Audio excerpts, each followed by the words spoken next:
नमस्कार, रीवा 24 के ताजा तरीन अंक के साथ मैं शैलेंद्र। सबसे पहले प्रमुख खबरें। एमपी बोर्ड 10वीं के परीक्षा परिणाम घोषित।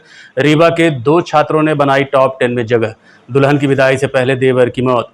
रीवा में एक ही स्थान पर मिलेगा मटन, मीट और मछली। चालान पेश करने के एवज में पुलिसकर्मी का पैसे मांगते ऑडियो हुआ वायरल।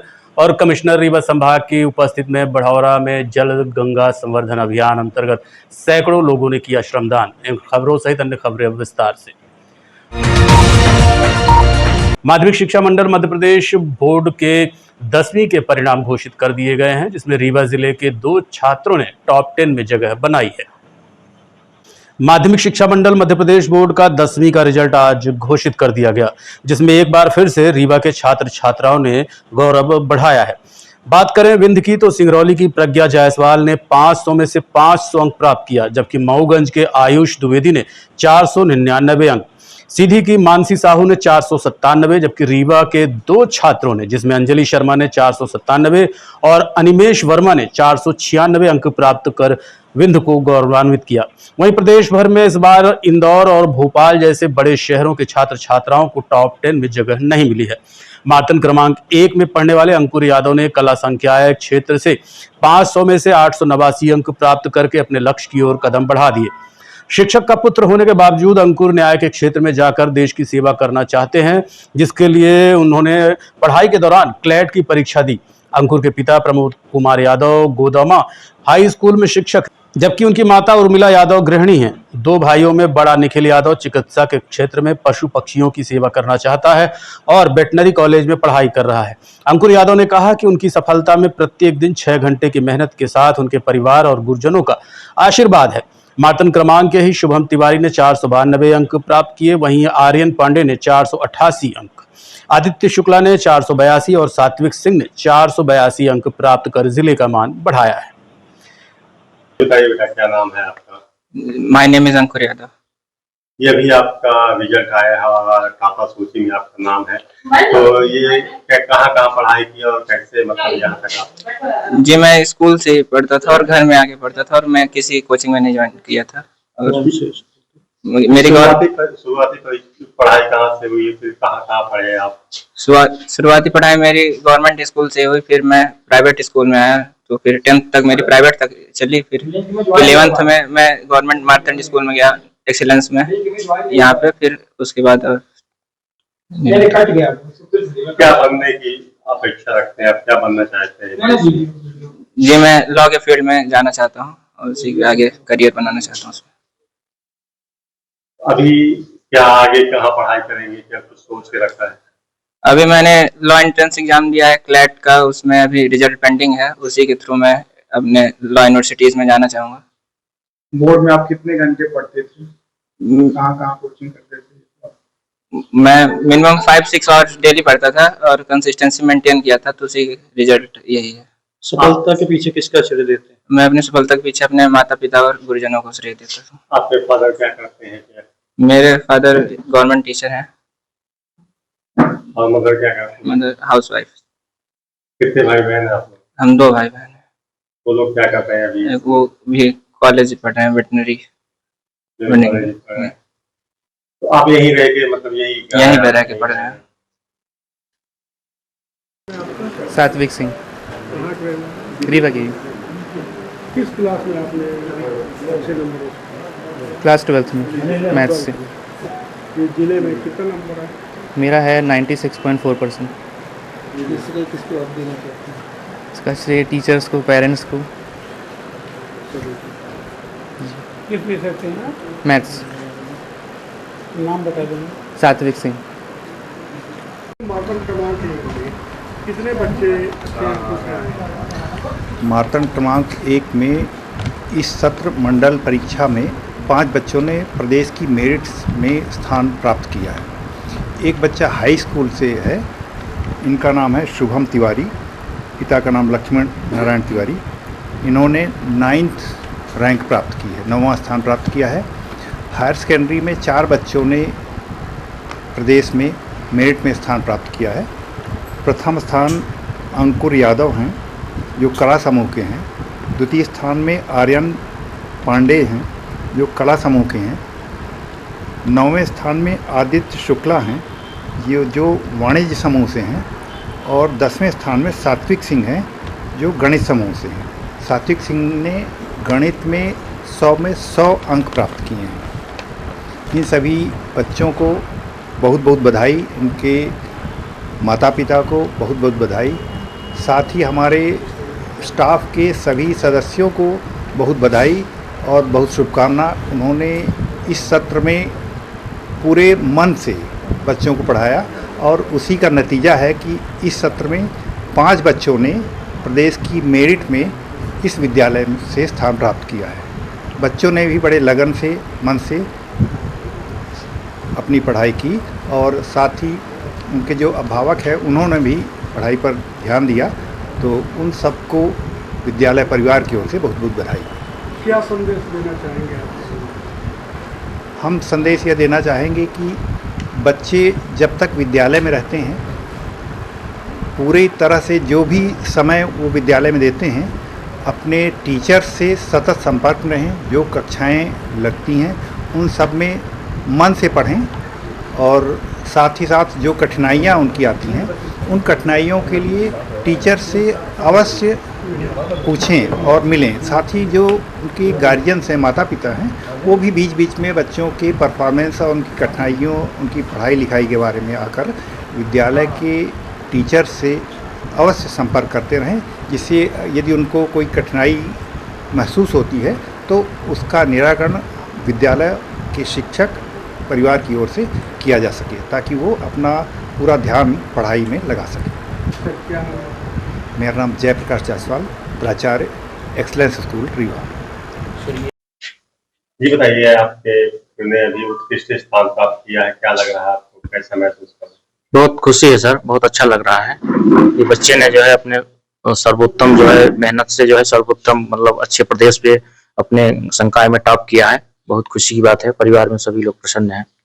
क्या उम्मीद थी आपको पढ़ाई से? उम्मीद तो अच्छी थी, क्योंकि शुरू से ही इसकी पढ़ाई अच्छी थी और मेहनत करता था, लेकिन ये नहीं पता था कि क्लास 1 मतलब नंबर 1 लेके आएगा। ये था कि इस बार टॉप मेरिट में आएगा।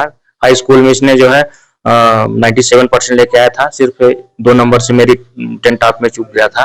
तो मैंने इसकी सजेशन दी कि आप अच्छे से तैयारी करो कि आगे चल के जो है मतलब 12th तो कम से कम टॉप में लेके आओ, और वो अपने मेरे अनुसार खरे उतरे जो है। क्या अपेक्षाएं रखते हैं भविष्य में? क्या भविष्य में अब इनका क्षेत्र है कि इसने चूज किया है यूडीसी क्षेत्र में, और क्लैट परीक्षा जो है मतलब कि अभी 3000 रैंक पे इन्होंने मतलब कि अभी रिजल्ट जो आया था अभी पेंडिंग है कुछ वजह से, लेकिन रैंक वहाँ अच्छी लेके आए हैं और एडमिशन जो है यूनिवर्सिटीज जो ला यूनिवर्सिटीज हैं उनमें से किसी न किसी यूनिवर्सिटीज में हो जाएगा। जो अभी कौन सा विषय लेके पढ़ रहे हैं? ये ह्यूमैनिटीज विषय है जो है मतलब इसमें जैसे कि पॉलिटिकल है और हिस्ट्री है, ज्योग्राफी है, हिंदी इंग्लिश है, यही विषय है इनकी। और लोग हमेशा ये कलेक्टर IAS IPS सुनते हैं, तो क्या इनका जो है जज के क्षेत्र में मतलब जुडिशरी के क्षेत्र में इंटरेस्टेड है और उसी क्षेत्र में अपना करियर बनाना चाह रहे हैं। कोई मेरा इनके ऊपर दबाव नहीं है, फ्री है, और जो मतलब इनको अच्छा लग रहा है पढ़ रहे हैं। मतलब गणित भी अच्छी थी, हाई स्कूल में इन्होंने 100 में 100 लेके आए थे जो है मतलब। आप खुद की शिक्षक? हाँ, मैं शिक्षक हूँ, मैं गणित का शिक्षक हूँ जो है, उच्च माध्यमिक शिक्षक हूँ जो है, शासकीय उच्चतर माध्यमिक विद्यालय गुदामा है त्योथर में। इसके पहले मैं सिंगरौली में था और वहीं से जो है अभी पिछले बार जो है मतलब साल जो है मैं यहाँ आया हूँ जो है रीवा जिले में जो है। वहीं शहर के एक निजी विद्यालय में पढ़ने वाली दिव्यांशी ने भी अपनी पढ़ाई के बारे में क्या बताया, आप सुनिए। अगर मैं मोटिवेशन की बात करूं तो मैंने कभी किसी कोचिंग इंस्टीट्यूशन की हेल्प नहीं ली। मेरी सारी प्रिपरेशन मेरी स्कूल से थी। मैंने अपने टीचर्स के गाइडेंस और मोटिवेशन में काम किया है, वर्क किया है, हार्ड वर्क किया है। और वो मेरी टीचर्स जैसे अतीशा मैम, शौर्य सर और डायरेक्टर मैम, उन सब के गाइडेंस में हमने ये अचीव किया है। और उन्होंने कभी भी हम पे एक्स्ट्रा प्रेशर नहीं डाला। हमेशा हम लोगों ने एक बैलेंस बना के रखा था। स्कूल एक्टिविटीज़ में पार्टिसिपेट किया, मस्ती की और पढ़ाई भी की।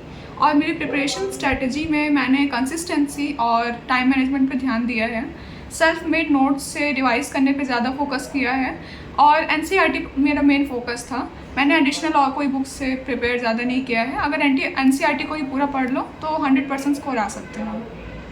रीवा शहरी क्षेत्र में अभी तक अलग अलग स्थान पर संचालित हो रहे मटन मीट और मछली व्यापारियों को अब नए मटन मार्केट में शिफ्ट कर दिया गया है। आज नगर निगम अधिकारियों की मौजूदगी में सभी व्यापारियों को दुकान आवंटित कर दी गई। अब रीवा शहरी क्षेत्र के अन्य स्थानों पर मटन मीट और मछली की दुकानें संचालित नहीं होंगी, क्योंकि इन्हें अब सख्ती से एक स्थान पर ही संचालित करने के लिए कहा गया है। नगर निगम उपायुक्त सलीम सिद्दीकी ने बताया कि नगर निगम क्षेत्र में अन्य स्थानों पर संचालित हो रही सभी दुकानों को मीट मार्केट में दुकानें आवंटित कर दी गई हैं। अब एक ही स्थान पर सभी दुकानें संचालित की जाएंगी। नगर निगम उपायुक्त ने कहा कि कल से शहर के अन्य स्थानों पर कोई भी दुकान संचालित नहीं होगी और यदि संचालित होती पाई गई तो उस पर नियमानुसार कार्रवाई की जाएगी। दरअसल मटन मार्केट तैयार होने के बाद शहर में संचालित हो रही सभी दुकानों को चिन्हित कर दिया गया था। ऐसे दुकानदारों को नियमानुसार दुकान मार्केट में आवंटित की गई हैं। अभी तक शहर क्षेत्र में जो भी दुकान संचालित हो रही थी वो दुकानें मटन मार्केट में ही संचालित होंगी।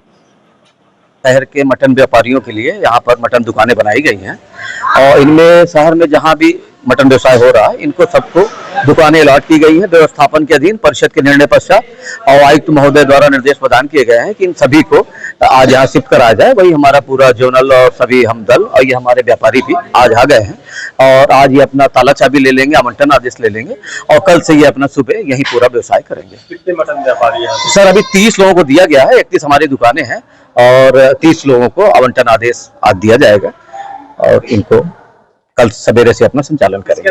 बचते हैं उनके? नहीं, अभी ऐसा कोई नहीं। हमारे पास जो सूची आई है, विज्ञापन भी किया गया था सूची का, कुल हमारे पास आज की डेट में 30 ही लोग हैं और 30 लोग को दिया गया है जी। जो शहर में संचालित कर रहे हैं उनके लिए क्या नाम? ये शहर के ही ये पूरे व्यापारी यहाँ आए हुए हैं। अमैया, चिकान, टोला, घोघर सभी के व्यापारी हैं और जो नहीं आएंगे उनके लिए कल सवेरे से उनकी दुकानें सील कर दी जाएंगी और उनको दुकानें यहीं अलॉट की गई हैं, उनको व्यवसाय यहीं करना होगा। शासन का ऐसा मंशा है और नगर निगम द्वारा ये व्यवस्था बनाई गई है। मछली और बकरी के दुकानें जो हैं ये यहीं अंदर से? मछली की तो ऑलरेडी शिफ्ट हो गई है, 17 लोग चला रहे हैं, 19 लोग और ये 30 दुकानें ये कल सवेरे से ये लोग यही अपना चला। 6 दुकानें पहले से चल रही है, मैया वाली यही आ चुकी है। कि मछली की दुकानें अभी भी चोरी छिपे संचालित करें जिसके से इन लोग को नुकसान होता है? नहीं, ऐसा नहीं होता। जब जी सूचना मिलती है उनके ऊपर चालानी कार्रवाई भी की जाती है और उनका सामान भी जब्त किया जाता है। मैक्सिमम 19 मछली व्यवसायी यहाँ कर रहे हैं, करीब 2 साल से कर रहे हैं वो। शहर में कोई भी दुकान संचालित नहीं होगी? कल से मटन व्यवसायी यही करेंगे अपना, अगर वो वहाँ करते पाए गए तो उनके विरुद्ध चालानी कार्रवाई होगी और भी होगा। आज आप लोगों को दुकानें आवंटित कर दी गई है तो क्या लग रहा है, क्या मानते हैं अब आगे क्या जो नगर निगम द्वारा जो दुकान दी गई है, हम लोग ये चाहते हैं कि मटन की दुकानें यहाँ मछली मार्केट के अलावा कहीं भी न लगे। ऐसा तो अधिकारी बोल रहे हैं कि अधिकारी भी बोल रहे हैं। हम लोग नगर निगम को पूरा समर्थन करने के लिए तैयार हैं और सफाई की व्यवस्था नगर निगम की जिम्मेदारी है, नगर निगम देखे और जो भी समस्या मांग है कि आप लोग की और मांग है हमारी एक सीढ़ी वहाँ से बीच से पुलवाना है सर। वहाँ 14 लोग शिफ्ट है जो कि इधर 7 सीढ़ियाँ हैं, 7 दुकानदार हैं और उधर 7 दुकानें हैं, अंधेला है सर। 14 लोग हैं, बीच में 14 लोग हैं। वहाँ जो है तो सीढ़ी रेलिंग नहीं दी गई है तो हमारी मांग ये है कि वो सीढ़ी को जाली से पुलवा कर वहाँ से एक सीढ़ी दी जाए। जिधर 14 लोग हैं जो संचालित ना, अन्यथा हम लोग जी अभी बिछिया में हो रहे हैं सर, घोघर में भी हो रहे हैं प्रेजेंट टाइम में। हम लोगों का कल के बाद क्या होता कल नहीं मालूम। प्रेजेंट टाइम में घोघर में अभी हो रही। हम लोग चाहते हैं कि वो सब एक ही जगह रहे तो हम लोग हमेशा के लिए रहने के लिए तैयार, एक जैसा रहे। जी सर। जन चौपाल आईजी आपके द्वार कार्यक्रम का मैहर से शुभारंभ कर दिया गया। रीवा जोन के पुलिस महानिरीक्षक गौरव राजपूत द्वारा नई पहल करते हुए जन चौपाल आईजी आपके द्वार कार्यक्रम का शुभारंभ मैहर जिला के ग्राम पहाड़ी से किया गया। कार्यक्रम में आईजी गौरव राजपूत स्थानीय पुलिस के साथ स्वयं मौजूद रहकर ग्रामीणों से नशे की रोकथाम, साइबर फ्रॉड से संबंध में चर्चा एवं प्राप्त समस्याओं का तत्समय निरीक्षण किया और उपस्थित लोगों को नशे के खतरे तथा रोकथाम के तरीकों के बारे में बताया। नशे के खिलाफ कार्रवाई थानों तक ही सीमित न होकर पूरे जोन स्तर पर प्रभावी रूप से की जाएगी, जिसके लिए आईजी गौरव राजपूत खुद अलग अलग जनपदों में जाकर लोगों से मिलकर बातचीत करेंगे और संपर्क स्थापित कर सकेंगे। आईजी ने मनसा स्वरूप नशे का कारोबार कर युवाओं का भविष्य बर्बाद करने वालों के खिलाफ सख्त कार्रवाई करने की भी बात कही है। इस अवसर पर आईजी द्वारा हेल्पलाइन नंबर 7049123031 भी जारी किया गया है, जिसमें ग्रामीण गोपनीय सूचना दे सकते हैं। तो शुभारंभ किया जा रहा है। सबसे पहली बात कि अभी तक फॉरेक्स की कार्रवाई पुलिस थानों स्तर पर होती थी, लेकिन व्यापक अभियान के तौर पे नहीं होती। आज से ये व्यापक अभियान हम रीवा संभाग में लॉन्च कर रहे हैं, जिस पे समस्त 60 जनपदों पे मैं खुद जाऊंगा और जनता को उन नंबरों का भी आदान प्रदान करेंगे जिसके माध्यम से वो सूचनाएं दे सकते हैं ऐसे तस्करों के खिलाफ, ऐसे लोगों के खिलाफ जो इन धंधों में लिप्त हैं और आने वाली पीढ़ियों को बर्बाद करने में अपनी पूरी प्रासंगिकता के साथ लगे हुए हैं। सर, मैहर जिले का मुकुंदपुर क्षेत्र है जहां पे कोरेक्स का एक मुफीद जगह है जहां से तस्करी की जाती है पूरे रीवा जोन के लिए, उस पे क्या प्रतिबंधात्मक कार्रवाई? मैंने अभी सारे पुलिस वालों को निर्देशित किया है कि आप ये इंश्योर करेंगे कि ये कोरेक्स का धंधा जो चल रहा है वो बंद होना चाहिए। और आज आपके सामने मैंने उनको ये भी बताया कि अगर कहीं से भी इन लोगों की कोई संलिप्तता रही या इन लोगों का दृष्टिकोण उस ओर नहीं रहा तो फिर हम इंश्योर करेंगे कि इनके खिलाफ सख्त विभागीय कार्रवाई की।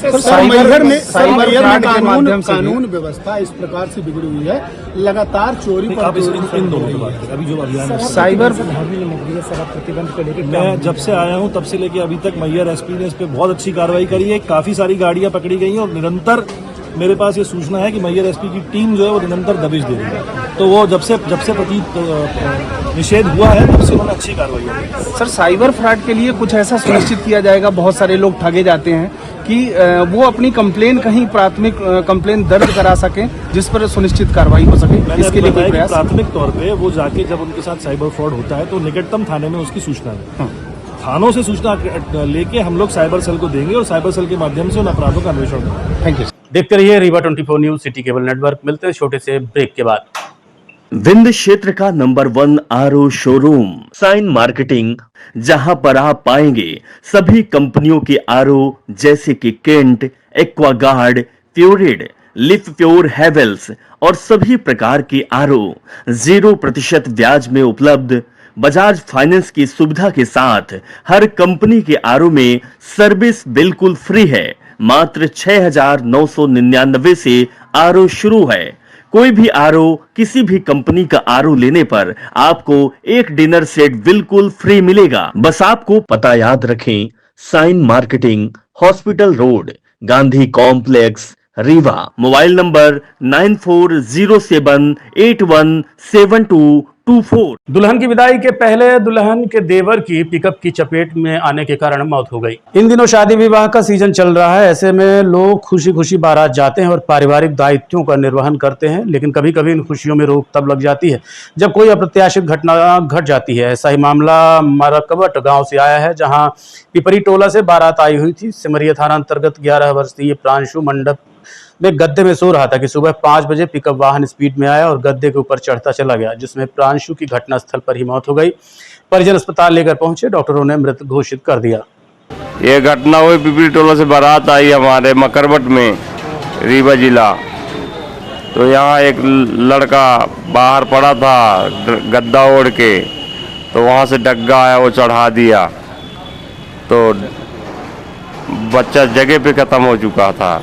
ये मंडप के बगल में के बगल में सो रहा था सर। ये पिकअप कौन सा है, क्या करने आया था पिकअप? ये पिकअप है, ये जो डीजे रोड लाइट रहती है ना, ये उसको लेबर उतारने आया था, बजुए में था। वहाँ भी जगह थी, नहीं खड़ा किया, लेकिन अंदर से लेके आया तो लड़के के ऊपर चढ़ा दिया। आज सुबह विदा होने वाली? सुबह जी हाँ, विदा होने वाली थी, लेकिन लड़का पड़ा था तो वो पिकअप आके चढ़ा दिया ऊपर से। ये लड़की का क्या लगता है? लड़की का वो लड़का देवर लगेगा। बारात में आया था? बारात में आया था। कहाँ से आई थी बारात? ये बारात पिपरी टोला से आई थी। और घटना कहाँ की है? घटना मकरबट की है। थाना यहाँ मकरबट वाला सिमरिया लगता है। गोविंदगढ़ थाना अंतर्गत पपरा पहाड़ में बारात से लौट रहा डीजे वाहन अनियंत्रित होकर पलट गया। घायलों को इलाज के लिए अस्पताल में भर्ती कराया गया है। घटना के संबंध में पीड़ितों ने बताया कि बारात से डीजे लदा पिकअप लौट रहा था कि अचानक वाहन पलट गया। पिकअप में 14 लोग सवार थे, जिन्हें इलाज के लिए संजय गांधी अस्पताल में भर्ती कराया गया है। पीड़ित ने बताया कि अचानक बस ने ओवरटेक किया, उसी समय यह हादसा हुआ है। कैसे घटना क्या हो गई? बस क्रॉसिंग ले बस हो गई। कहाँ बारात में? ना, ये साइड हो गया बस हो गई। कहाँ से कहाँ जा रहे थे आप लोग? लौट रहे थे बारात से, रिटर्न। बारात कहाँ गई थी? बारात पहाड़ की खाले। पहाड़ की खाले दूसरे जगह। लौट रहे थे? हाँ। कितने लोग थे गाड़ी में? 14। 14 लोग। हाँ। कौन सी गाड़ी थी? गद्दा? पिकअप। हाँ। उसमें क्या लोड था? उसमें डीजे था। डीजे? हाँ। और ये महिलाएं गमला उठाने वाली? कैसे पलट गई गाड़ी? अचानक पता नहीं कैसे पलट गई। मोड़ में, टर्निंग में? ना, सीधा एकदम। सीधा? ये कहाँ की घटना है? पपरा पहाड़ की? हाँ। गोविंदगढ़। हाँ। तालाब के पास? हाँ। के पास से ही घटना। सगरा थाना अंतर्गत पुलिसकर्मी पर डायरी पेश करने के एवज पैसे मांगने का मामला प्रकाश में आया है। मामले के संबंध में जानकारी देते हुए शहडोल के अनिल गुप्ता ने बताया कि उनकी गाड़ी MP 18H5572 सगरा थाने में खड़ी हुई थी, जिसकी डायरी पेश करने के लिए राम नारायण त्रिपाठी द्वारा 3000 की ड्राइवर से मांग की गई, जिसकी शिकायत उन्होंने SP कार्यालय में दर्ज कराई है। इस संबंध में ऑडियो क्लिप भी सौंपी है। सीधी का रहने वाला हूँ। मेरा ट्रक का एक्सीडेंट हो गया था 30 तारीख को, 30/4/2025 को। तो डायरी पेश करने के बाबत पैसे की डिमांड की जा रही थी ड्राइवर के हाथ से। मैं नहीं आया, मैं वकील साहब लगाकर यहाँ डायरी पेश करने के लिए बोला, तो वो बोले नहीं, मालिक को आना ही पड़ेगा थाने। और थाने गए हम 4 तारीख को, तो हमसे पैसे की मांग की जा रही थी 3000 रुपये की। इसके बाद फिर वो लास्ट में 2000 रुपये बोलते बोलते बोले कि 2000 रुपये आपको देना ही पड़ेगा तभी काम होगा। 500 रुपये हमको कंप्यूटर वाले को देना पड़ेगा, 500 रुपये हमको इसको देना पड़ेगा, मैकेनिकल को देना पड़ेगा और थानेदार को देना पड़ेगा। सभी को देना पड़ता है, बांटना पड़ता है, तभी हमारा। किस थाने का मामला है? ये सगरा थाने का है और हमारे वो विवेचक थे श्री राम नारायण त्रिपाठी, बैच नंबर 849। उनके द्वारा पैसे की मांग की जा रही है। हमने बहुत निवेदन किया सर कि मैं गरीब आदमी, किसान आदमी, मैं चावल बेच के पैसा लेके आया हूँ, तब भी वो नहीं माने और मेरी डायरी पेश नहीं की। आखिरकार फिर हमको पैसा वहाँ दे करके फिर वो काम करवाया गया। 5 तारीख को फिर हमारी कल डायरी पेश हुई, तब जाके हमारी गाड़ी रिलीज। इसकी रिकॉर्डिंग है आपके पास? इसकी हमारे पास ऑडियो रिकॉर्डिंग भी है, जिसकी हमने प्रतिलिपि और ऑडियो रिकॉर्डिंग की हमने पेन ड्राइव बनवाकर SP ऑफिस में जमा कर दिया है। उसकी रिसीविंग भी हमारे पास है। क्या नाम है आपका? मैं अमित कुमार गुप्ता, निवासी ग्राम सीधी, जिला शहडोल। ये सगरा में कैसे केस हुआ? सगरा में हमारी गाड़ी आ रही थी जवा से लोहा खाली करके, तो सगरा में 4 व्हीलर वाले शराब पिए हुए थे। उनका वाहन हमारे ट्रक से टक्कर लग गया, थोड़ा सा छू गया रहा। उनको रात में ही रवाना कर दिया, जबकि हमारे ड्राइवर ने बोला कि सर उनकी भी जांच की जाए, हमारी भी जांच की जाए। हम भगवती मानव कल्याण संगठन से ड्राइवर हैं। हम लोग ऐसे ड्राइवर जो पूर्ण नशा मुक्त हैं। देखते रहिए Rewa 24 news, city cable network. मिलते हैं छोटे से ब्रेक के बाद। हड्डी जोड़ एवं रीढ़ रोग तथा स्त्री रोग एवं प्रसूति रोग का इलाज एक ही छत के नीचे। विघ्नहर्ता hospital and trauma centre, hotel landmark के पास, रतहरा, रीवा। डॉक्टर संतोष सोनी, पूर्व चिकित्सक, बॉम्बे हॉस्पिटल, मुंबई। हड्डी जोड़ एवं रीढ़ रोग विशेषज्ञ, छोटे चीरे एवं दूरबीन विधि द्वारा हाथ तथा पैर की हड्डियों का ऑपरेशन। गठियाबात, जटिल एवं बिगड़े हुए फ्रैक्चर का बेहतर इलाज करते हैं डॉक्टर संतोष सोनी। विघ्नहर्ता हॉस्पिटल ट्रॉमा सेंटर में ही स्त्री एवं प्रसूत रोग विशेषज्ञ डॉक्टर शैलजा सोनी भी उपलब्ध हैं, जिनकी देखरेख में नॉर्मल डिलीवरी, सिजेरियन ऑपरेशन एवं बच्चेदानी से संबंधित ऑपरेशन की बेहतर सुविधा। संतानहीन दंपत्ति तत्काल संपर्क करें। विघ्नहर्ता hospital and trauma centre, hotel landmark के पास, रतहरा, रीवा। सुविधाजनक एवं सफल इलाज हेतु आज ही संपर्क करें। विघ्नहर्ता hospital and trauma centre, hotel landmark के पास, रतहरा, रीवा। मोबाइल नंबर 7828781983 अथवा 8462956774 पर।